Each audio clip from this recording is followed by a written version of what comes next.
afternoon, ladies and gentlemen. Welcome to another edition of the Democratic View. My name is Phyllis Italiano, and I'm the hostess, and I am really honored today to have with us a man who is an expert on the things that bring us here to East Hampton, our water, and his name is Pio Lombardo. Welcome. Thank you, Phyllis. It's a pleasure to be here. A paisano. And an honor to be here. So, thank you. So I would like to know a little bit about who you are and what makes you what you are. Well, that's a broad question. Well, in terms of who I am, I come from an immigrant family, and we all have aspired to do our contribution. And I grew up during the 60s, so I was on the forefront of the environmental movement, and initially studied as a chemical engineer. So I have a chemical engineering undergraduate degree. From the University of Massachusetts, where Jack Welch got his degree. And then this was, again, at the beginning of the environmental movement, and then went to the University of Washington in Seattle for my master's in environmental engineering and studied water resources and water quality management. And as you may remember, that's when Earth Day, the first Earth Day was I believe in 1969. Yes. Or was it 70? But, and we were interested, and I was very interested in what was called a multidisciplinary approach to engineering, in which we looked at the broad range of issues from sociology, economics, law, as well as science and engineering to try to determine optimal solutions, as well as what made the most sense for dealing with water quality challenges that existed. So it was a holistic approach. Absolutely, absolutely. And back in those days, I was fortunate that there were special programs that I was able to take advantage of it that focused on that, and one had to apply for that. So you had to say why you wanted to be in that type of program. And again, I was fortunate that that's what I entered, and my roommates were English majors and artists rather than other engineers. Ah. So it was a good education. I was very proud of it, very happy and fortunate to have had it. Well, that sounds terrific. And so I want to explain to everyone something about how you got here. I'm sure many of us can remember the last administration, and I know that Sylvia Ogilvie was the liaison to the scab waste. She saw that center was a problem area, and knew that we needed to do something to find out what to do with it, and what to do with a lot of things that related to our water systems.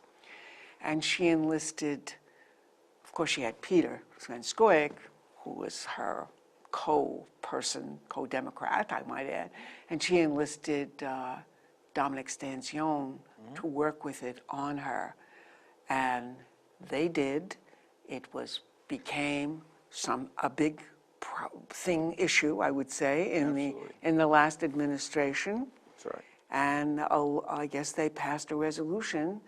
Well, what happened was, this is, if I remember right, the summer of 2012, or the fall of 2012, the town board issued a request for proposals for addressing the wastewater, water quality, and scavenger waste issues associated that the town was facing.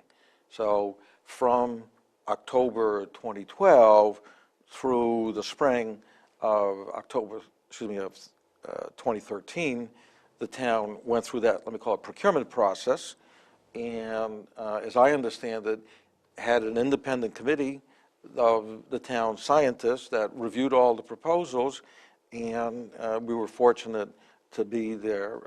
My understanding is recommended firm to do the work. And so you have been studying our area for, Well, good, officially over a year and a half. Prior to that time, we were invited by the town to participate in a workshop dealing with scavenger waste issues, because that's one of our niches and specialties that we've dealt with over the past few decades, and have done a lot of work for the US EPA on how communities deal with that issue and what are the options and costs, et cetera. yeah, I remember being at a forum, I guess it must have been the first one that you had, where there were a few people who were talking about this issue, That's correct. which is an incredible issue. You know, as I would say to anyone, I swam today in my bay where from my shoulders to my toes, I can see the color of my nail polish, you know, and I just love clean water. And I truly believe that if we don't have clean water to swim in, you know, that's the end of East Hampton, you know. I mean, you can even truck in water to drink, but you cannot truck in water to swim in. So it is such an important issue in our town. And I know that the last one that I went to, you gave out this very comprehensive chart, which I have looked at many different times. And it seems as though there are some places where there's good hope to be able to rectify the situation that exists right now with the pollution. Well, I would agree with you, and I believe there's hope for the entire town. One of the major important components of that hope is awareness and willingness to address the issue and implement solutions. And I've been very encouraged to see that type of, let me call it, awareness and valuing of the community's what we call aquatic resources, because there's a whole ecology there, which to me is very beautiful, and it goes from the algae to what's called zooplankton, a little shrimp that eat them, to the fish and to the oysters, et cetera. That's part of, you know, the beauty of life, and that's obviously been impaired by human impacts. And our specialty and my focus has always been to determine human impacts on aquatic resources and how you correct them to, let me say, live harmoniously with nature. That's the challenge that we've tried to address, and to devise engineering solutions that can achieve that harmony, that obviously have to be affordable and cost effective. So that's the reason why one has to look at these in a holistic manner. So the big thing, from what I can gather, that impacts all of our waters is the nitrogen. Am I correct? Well, yes, I would expand that to say it's really how one deals with their wastewater. And for decades and even longer, humans have ignored the impacts of wastewater practices. You know, we remember Pogo, the cartoon, not that, you know, is that, you know, we've met the enemy and the enemy's us. Now, Yeah, in that regard, it's really, one can translate that more into, we have to now be more sensitive to our impact, and that there's more people on the planet, there's more people in this area, and we've exceeded the capacity of the environment to be able to sustain itself with this density and this amount of humanity with old practices. So to address that, we have to improve our practices. In other words, we have to purify our wastewater more than we've been doing in the past. Now, and so what the challenge has been, the previous practices are inadequate for the level of population that we have. And the solution, like it's been for, I want to say centuries, is one has to have more advanced systems from cities that centuries ago put in sewers to deal with plagues and cholera breakouts, et cetera.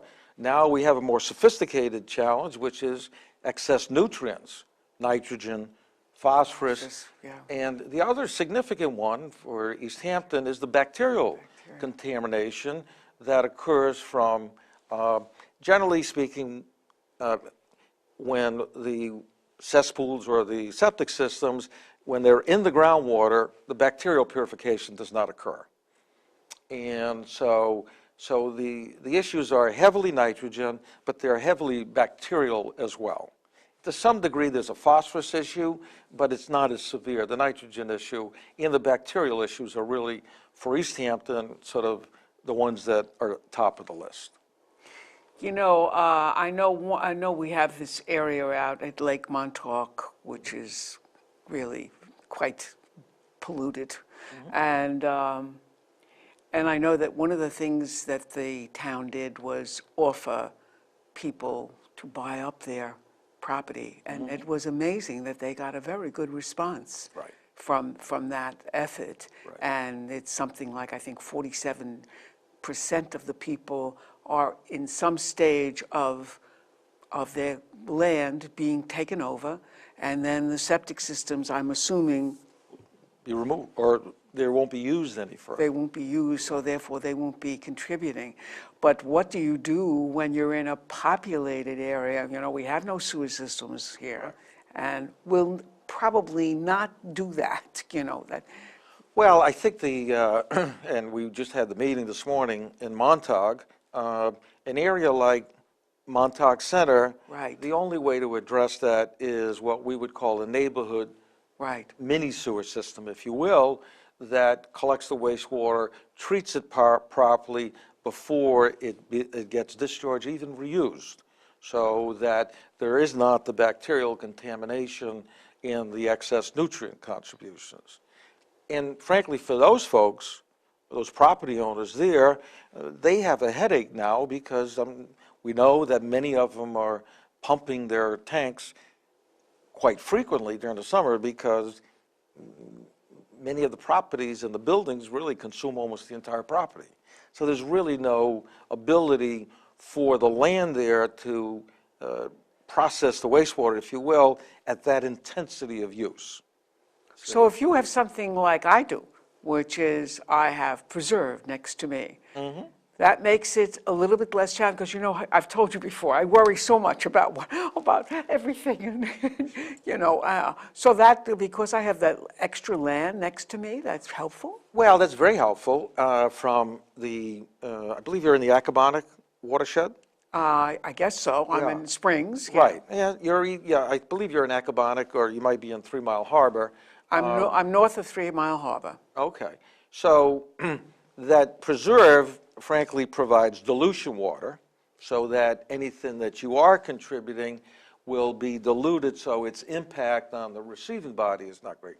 However, the key issue, I believe, for your property and properties like yours is to make sure that the cesspools are not in the groundwater, because that's where the bacterial contamination occurs. So for situations like that, it's relatively simple and it's relatively inexpensive to correct it.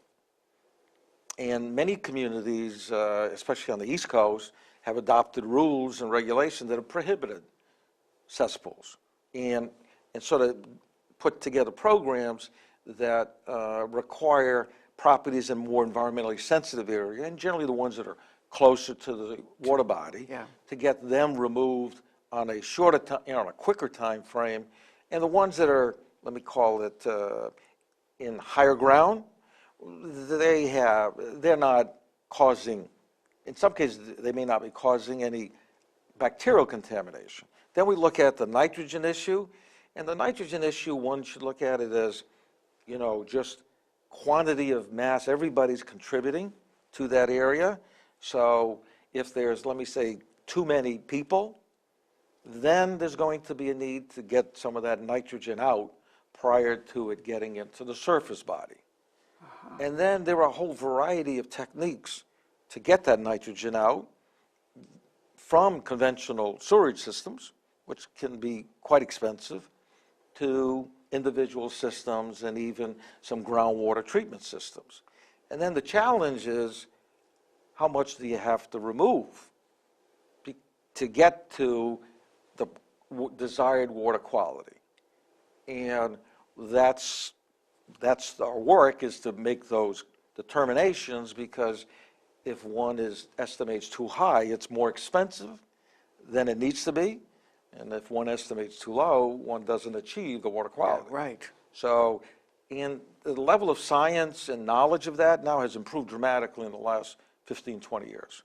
So that we're quite confident now on how to make those determinations. And the rules that generally govern things these days were really developed easy 30, 40 years ago. And they were not aware of this issue. The state of science at that time, I can tell you, there was a general feeling, but the tools to figure it out weren't there. So, so you've got a combination of increased population and density, but the fortunate thing is that we know now how to deal with this. The real challenge is the cost. Yes, getting it done. And getting it done.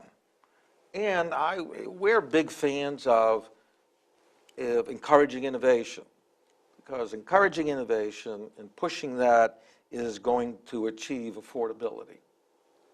The old techniques are expensive and sometimes not that effective. So there are a number of state-of-the-art techniques that are quite effective and affordable. So how do we do this? How do we get our town to realize that or I know our town does realize what the difficulty is. I know they're aware.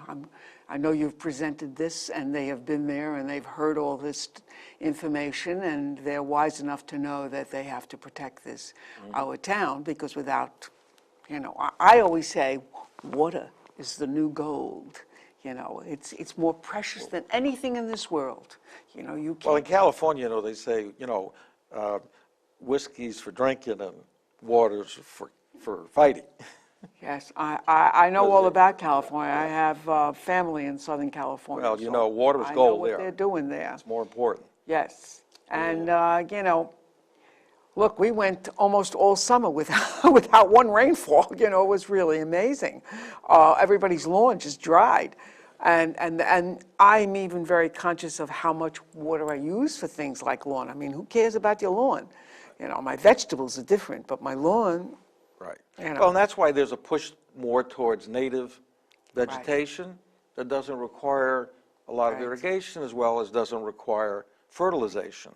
And it's the fertilization that's used for lawns can be, in some of these lots, more significant than the wastewater contribution. So those are the two major issues, is the wastewater and the irrigation or fertilization practices. So what we recommend on fertilizers is using organic fertilizers, because they're slow release, whereas the chemical ones, they're fast release, but they're highly soluble, so when it rains, they go right into the groundwater. Whereas the organic ones are slow release. But on the wastewater, that is really the number of people in a certain area, and when you get past a certain point, the treatment processes have to be increased. It's like, the land and the watersheds can only handle so much nitrogen discharge. Right. So if there's more people contributing, then one has to reduce the per unit contributions. So how are we going to do that? Well, it's a process that one's going through. That sounds like a word I say in teaching all the time. It's a process. That's right. It's all a process, isn't it? Absolutely. The fortunate aspect of it is, during the past year and a half, we've put together, I believe, 12 reports that are on the project website at www.ehwaterrestore.com. Okay. And they're all available for downloading. and address the various facets of the water quality, wastewater issues, and the scavenger waste plant. Now, the town's already adopted the scavenger waste recommendations, and starting next year, I believe the town's going to see, I think, a $400,000 to $500,000 savings associated with that. So that's a good one. Yes. And this morning, we focused in on the situation in Montauk. So the process there really now is for Montauk Center property owners to get together and to advocate for a solution for that area. And there were a number of property owners from Montauk Center that I was very happy to hear are interested in moving forward and implementing a solution, because they're also dealing with the practical matter of excess pumping, foul odors, and it's a nuisance. God, oh So, my God. So for them, it's good business. Now, we also focused on ditch plains, and in our professional opinion, the ditch plains, it's really because there's a clay layer there that's not very deep. So what happens when it rains intensively, the groundwater rises because it's got no place to go. The drain fields or the leaching pools from the septic systems get inundated with water. They don't do the bacterial purification that they're supposed to, and then that drains into South Lake Montauk. Ergo, that's why there's this bathing ban. Wow. So ditch plains really requires what we're calling a neighborhood system.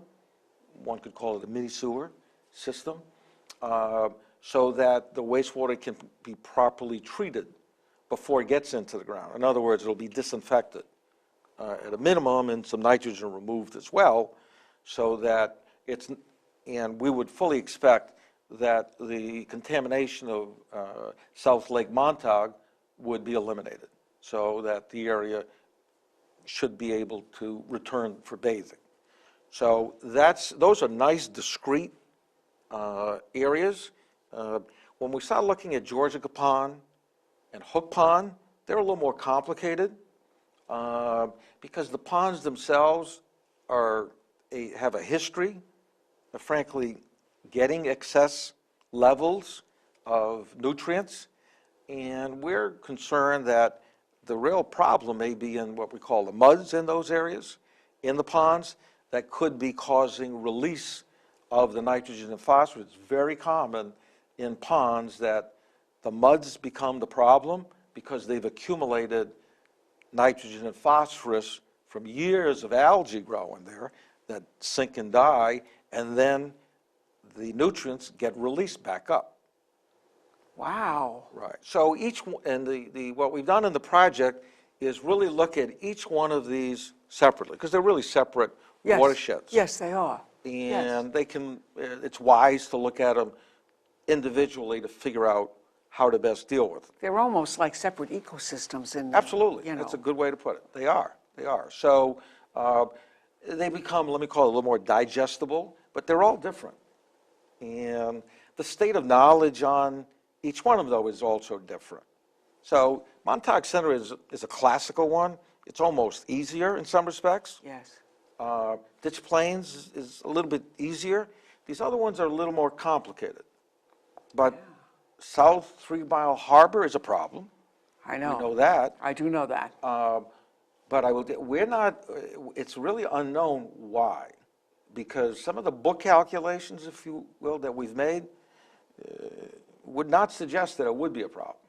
So we have a few suspicions what's causing it, but there's been some toxic algae at levels that are not good.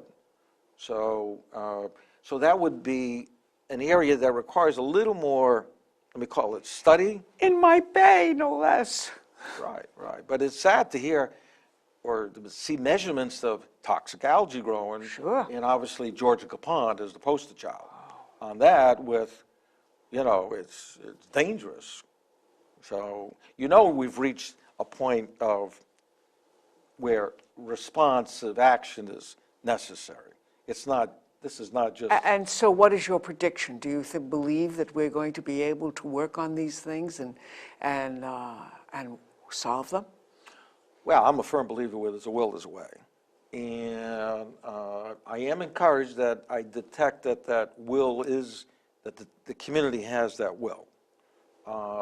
We need to roll up our sleeves to figure out the way, because there's a lot of options, there's some unknowns, and we've got to sort through those and be very methodical in the process, because again, at the end of the day, we want to make sure it has to be affordable, and it has to work, it has to succeed. Absolutely. But our Well- goal is to turn these watersheds around. Our goal and sign of success is that the watershed now is where we want it to be, and now it's maintaining it. And you know what? We're going to leave it in your hands Well, to thank lead you. us forward, Well- because we really need this. This is our town, and we have to do it. Well, with that attitude, I can't expect anything but success. I'm sure we're going to have it.